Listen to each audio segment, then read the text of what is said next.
My name is Kira Valdez, and I want you to picture this.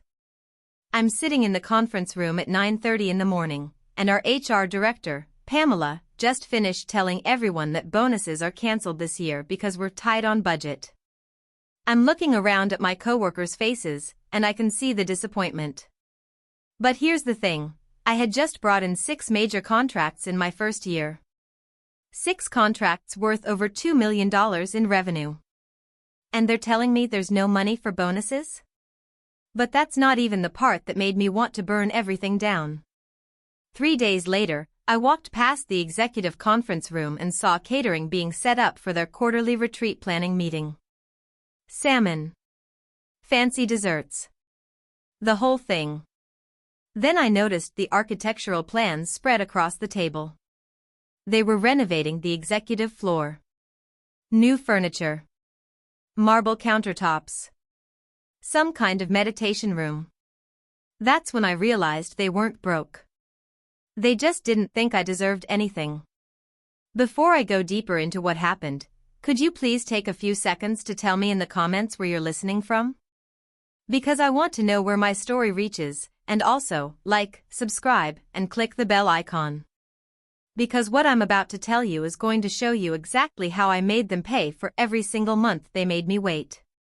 So here I am, 26 years old, working for this massive consulting firm that basically runs half the corporate training programs in the country. My job was bringing in new clients. And I was ridiculously good at it, like, scary good. I could read people in meetings, figure out exactly what they needed to hear, and close deals that other people spent months trying to land. But the executives? They treated me like I was lucky to be there. The CEO was this guy named Thornton Webb, who had this way of looking right through you when you talked, like you weren't important enough to register in his brain. The CFO, Gwendolyn Parks, was even worse. She'd ask me to repeat myself constantly, like she couldn't be bothered to listen the first time. And the VP of sales, this woman named Cordelia Nash, would actually interrupt me mid-sentence to ask if I'd considered more traditional approaches. Traditional approaches, when I was outselling everyone else by 30%. So when they canceled bonuses? I didn't argue. I didn't complain. I just smiled and said I understood these were challenging times. And then I went home and started planning. See, most people would have looked for another job. Maybe filed a complaint. But I realized something during those first few weeks after the bonus announcement. These people had made a huge mistake. They'd shown me exactly who they were. And they had no idea who I was. I started paying attention, real attention. Not just to the work, but to them. How they moved through the office. What made them nervous. Who they talked to. What they were afraid of. Thornton Webb, our CEO, had this habit of clearing his throat before he lied. And he lied constantly. About knowing details he didn't know. About being involved in decisions he'd never heard of. About understanding technical aspects of our programs that he couldn't explain if his life depended on it. He was terrified someone would figure out he was basically just a good-looking guy with an MBA who'd never actually done the work. Gwendolyn Parks, the CFO, was obsessed with being right about financial projections. She'd spend hours crafting these conservative estimates, and then when anyone suggested different numbers, she'd get this look on her face like they'd personally attacked her. She couldn't handle being wrong about money, especially not in front of other people. And Cordelia Nash? She was desperate to prove she was irreplaceable. She'd take credit for other people's ideas. Volunteer for projects she couldn't handle. And constantly name-drop about her relationships with important clients. But here's what I noticed, those client relationships were mostly her calling them once every few months to check in. She wasn't actually bringing in business anymore. For 8 months, I watched them. I learned their schedules. Their insecurities. Their weak spots. I started noticing things like how Thornton would panic if board members asked technical questions during presentations. How Gwendolyn would second-guess herself if anyone challenged her projections with industry data. how Cordelia would get defensive if anyone implied her role might not be essential. And while I was learning all of this, I kept doing my job. Bringing in clients. Exceeding targets. Being the perfect employee who never complained about anything. But I was also doing something else. I was positioning myself. See, our company had this annual board presentation every September. It was the biggest deal of the year. The board would fly in from all over the country, and the executives would present the yearly performance, future projections, strategic initiatives, all of it. It was basically their chance to prove they deserved their jobs for another year. And I realized that was my opportunity. I started reaching out to board members months in advance, not directly, obviously. But I'd make sure to be involved in client meetings when board members were visiting. I'd send detailed reports that would occasionally get forwarded up to them. I'd volunteer to help with research for presentations, which meant I got to see exactly what information the executives were planning to present. More importantly, I got to see what information they weren't planning to present. By July, I had a clear picture of what was going to happen in September. Thornton was going to present our yearly growth numbers, but he didn't actually understand how we'd achieve that growth. Gwendolyn was going to project conservative numbers for next year that were way below industry standards. And Cordelia was going to take credit for client retention numbers that were actually driven by customer service improvements she'd opposed. That's when I started planting seeds. I began having casual conversations with our biggest clients about industry trends they'd heard. About new approaches to corporate training. About data they'd seen about what other companies were investing in. I wasn't telling them anything directly. But I was getting them curious about things our executives couldn't answer. I also started researching everything I could about our competitors, not just their basic information, but deep research. Their actual performance numbers. Their new initiatives. Their success rates with different types of programs. Information that would make our conservative projections look completely out of touch. And here's the really clever part. I made sure board members knew I was the one doing this research. Not by bragging. Not by showing off. But by being helpful. When they'd ask questions during their visits, I'd have the exact information they needed. When they'd wonder about industry trends, I'd quietly send them articles. I became their go-to person for real information. By August, I could see it working. Board members were starting to ask more detailed questions during their calls with executives. Questions about technical aspects of our programs. About industry comparisons. About strategic planning that went beyond just maintaining what we already had. And the executives were starting to sweat. Thornton began staying late more often, trying to cram information he should have known all along. Gwendolyn started second-guessing her projections, asking for more and more data to support her conservative estimates. Cordelia began trying to insert herself into client meetings she'd never cared about before. But none of them realized what was happening. They just thought the board was being more demanding this year. Meanwhile, I was preparing for September like it was the most important performance of my life. Because it was. I had spent 8 months studying these people like they were lab specimens. I knew exactly what would make them panic. Exactly what would expose their weaknesses. And exactly how to make sure I was standing right there when everything fell apart, ready to step in and fix what they couldn't. The week before the September presentation, I could feel the tension in the office. Thornton was snapping at people over tiny mistakes. Gwendolyn was working through lunch every day, frantically checking and rechecking numbers. Cordelia was sending emails at all hours, trying to gather last-minute client testimonials to strengthen her presentation. And I was calm. Completely, utterly calm. Because I knew something they didn't know. I knew that in 72 hours, their careers were going to implode. And there wouldn't be a single thing they could do to stop it. Not because I was going to sabotage them. But because I was going to help them sabotage themselves. The board presentation was scheduled for Thursday morning at 10 o'clock. By Friday afternoon, the entire executive structure of our company was going to be completely different. And on Monday morning, I was going to walk into the office as the new regional director, with a salary that was triple what I'd been making, plus the bonus they'd refused to give me, plus a year-end profit-sharing agreement that would set me up for life. But none of them saw it coming. Not even a little bit.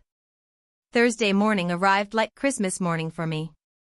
I got to the office early, made sure I looked professional, but not trying too hard, and positioned myself in the back of the boardroom where I could see everything unfold. The board members filed in at 9:30, 7 people who controlled the future of our company. And I'd spent months making sure they trusted my judgment more than they trusted our executives. Not because I told them to, but because I'd consistently given them better information than anyone else. Thornton started the presentation right on time. He looked confident, had his usual fake smile, began with the standard overview of our yearly performance. Everything seemed normal. Then board member Patricia Hoffman raised her hand. Thornton, before we go further, I'm curious about the technical methodology behind our highest performing client programs. Can you walk us through the specific frameworks that generated these results? I watched Thornton's face, and there it was, the throat clearing. He had no idea what frameworks we actually used, because he'd never bothered to learn them. He started talking about innovative approaches and synergistic solutions, which meant absolutely nothing. Patricia looked confused. I'm sorry, could you be more specific? Which particular assessment tools are we implementing, and how do they compare to industry standards? This was beautiful. See, Patricia had asked me about this exact topic 2 weeks earlier. I'd given her a detailed breakdown of our actual methodologies, showed her comparative data with our competitors, explained why our approach was working. She knew I understood this stuff inside and out. But Thornton, he was drowning. Well, Patricia, that's really more of an operational detail that my team handles. The important thing is the results we're seeing. Actually, interrupted board member David Chen, I'd like to understand those operational details. They seem crucial to evaluating whether our success is sustainable. Another question I'd prepared David for, without him realizing it. During his last visit, I'd casually mentioned some research I'd done about long-term sustainability in corporate training programs. I'd planted the seed that this was something worth asking about. Thornton looked like he wanted to disappear. He started stammering about bringing in subject matter experts to answer technical questions, which made him look completely incompetent in front of people who needed to believe he was running the company. That's when Gwendolyn jumped in to save him. Big mistake. Perhaps we should move to the financial projections, where I can provide the detailed analysis you're looking for. Gwendolyn opened her presentation, and I could see she was nervous but trying to project confidence. She launched into her conservative projections for next year, talking about maintaining steady growth and avoiding unnecessary risks. Board member Michael Torres raised his hand. Gwendolyn, these projections seem quite conservative compared to industry benchmarks. Are we potentially leaving money on the table? Perfect. Michael had asked me about industry benchmarks just last month. I'd sent him comprehensive data showing that companies like ours were typically growing much faster than Gwendolyn's projections suggested, not because I was trying to undermine her, but because he'd asked and I'd given him accurate information. Well, Michael, I believe in prudent financial planning. It's better to exceed conservative expectations than to fall short of aggressive ones. But, said Patricia, if our competitors are achieving 15 to 20% growth and we're projecting 8%, aren't we basically planning to fall behind? I had given Patricia those exact competitor numbers 3 weeks ago when she'd asked about market trends. Gwendolyn's face went white because she knew Patricia was right, but admitting it would mean admitting her projections were inadequate. Well, those numbers can be misleading depending on how you calculate. Actually, David jumped in, I have data here showing that most firms in our sector are projecting double-digit growth. Are we missing opportunities our competitors are seeing? Gwendolyn started backtracking, trying to explain why her numbers were more realistic, but she sounded defensive and unprepared. You could see the board members exchanging glances, wondering why their CFO didn't seem to understand basic industry trends. Then Cordelia made her fatal mistake. She tried to rescue the situation by taking over. If I may, I think what we're missing here is the strength of our client relationships. My team has maintained exceptional retention rates, and I've personally managed relationships with our top-tier clients for years. Board member Jennifer Walsh looked interested. That's great to hear, Cordelia. Can you tell us about your recent interactions with those top-tier clients? What feedback are they giving you about future needs? This was the moment I'd been waiting for. Jennifer had asked me this exact question 2 months ago, and I'd given her detailed insights about what our major clients were actually saying about their future training needs, information I'd gathered by actually talking to them regularly, not just calling to check in once a quarter. Cordelia started talking about general satisfaction and positive relationships, but she couldn't provide specifics, because she didn't have regular substantive contact with these clients anymore. I'm sorry, said Michael, but when you say you've managed these relationships, how often are you actually speaking with decision-makers at these companies? Cordelia's voice got tighter. Well, I maintain regular contact through various channels. Because, Jennifer continued, I was under the impression that most of our day-to-day client interaction is handled by our account management team. Are you saying you're personally involved in their ongoing needs assessment? I watched Cordelia realize she'd walked into a trap. She couldn't claim to be managing relationships she wasn't actually managing, but admitting the truth would make her look irrelevant. I oversee the strategic aspects of those relationships, but not the operational aspects. Patricia asked, so when clients have specific needs or concerns, they're not coming to you directly? It was falling apart beautifully. Each executive was being exposed for exactly what I knew they were. Thornton didn't understand the technical work. Gwendolyn didn't understand the market. And Cordelia wasn't actually managing client relationships. Then David asked the question that destroyed everything. This is concerning. If our CEO doesn't understand our methodologies, our CFO is projecting below market growth, and our VP of sales isn't directly managing key client relationships, who is actually running the strategic aspects of this company? The room went silent. I could see all 3 executives looking at each other, realizing they'd just been completely exposed in front of the board. That's when Thornton made the worst decision of his career. He tried to throw everyone else under the bus. David. I think what we're seeing here is a breakdown in communication between departments. My team has been working on strategic initiatives that perhaps haven't been properly coordinated with finance and sales. Gwendolyn's mouth dropped open. Excuse me? My projections are based on information provided by your office. Well, Cordelia jumped in, maybe if there was better communication about strategic initiatives, sales would be better positioned to speak to client relationships. And there it was. They started arguing with each other in front of the board, pointing fingers, contradicting each other, making it obvious that they had no idea what each other was doing. Jennifer looked directly at me.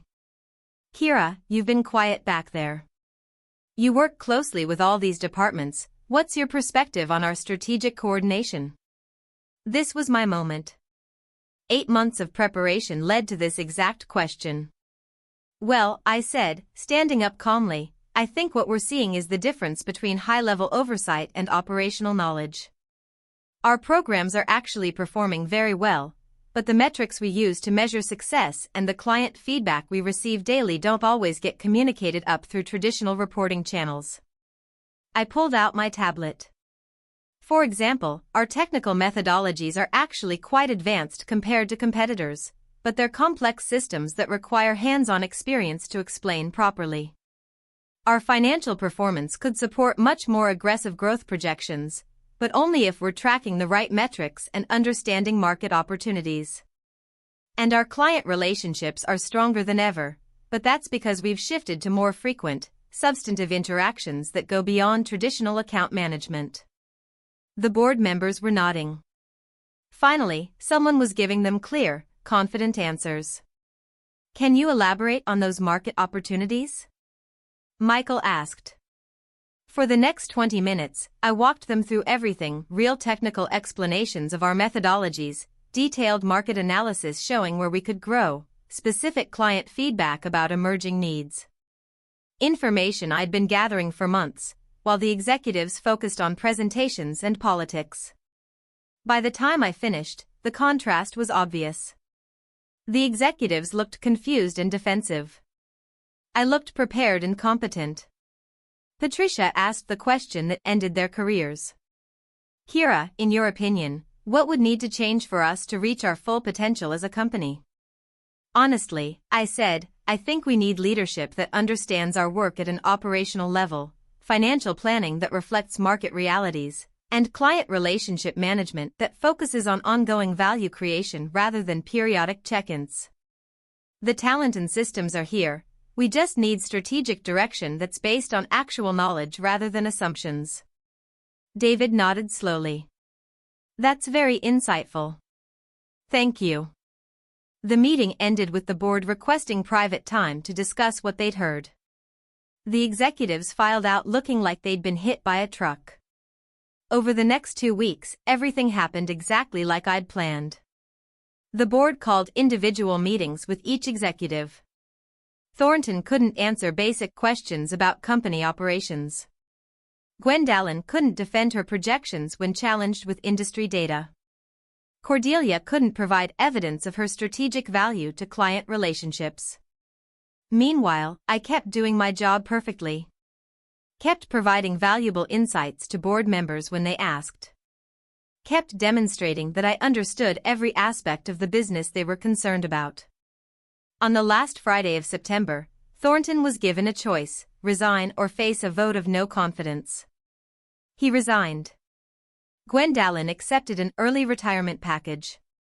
Cordelia transferred to a subsidiary company, where she could focus on relationship maintenance without strategic responsibilities.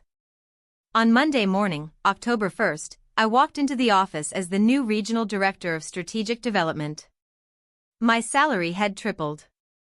I received the bonus they denied me, plus back pay for the 8 months I'd waited, plus a profit-sharing agreement that guaranteed me a percentage of all new revenue I generated. But here's the most beautiful part, they never figured out what happened.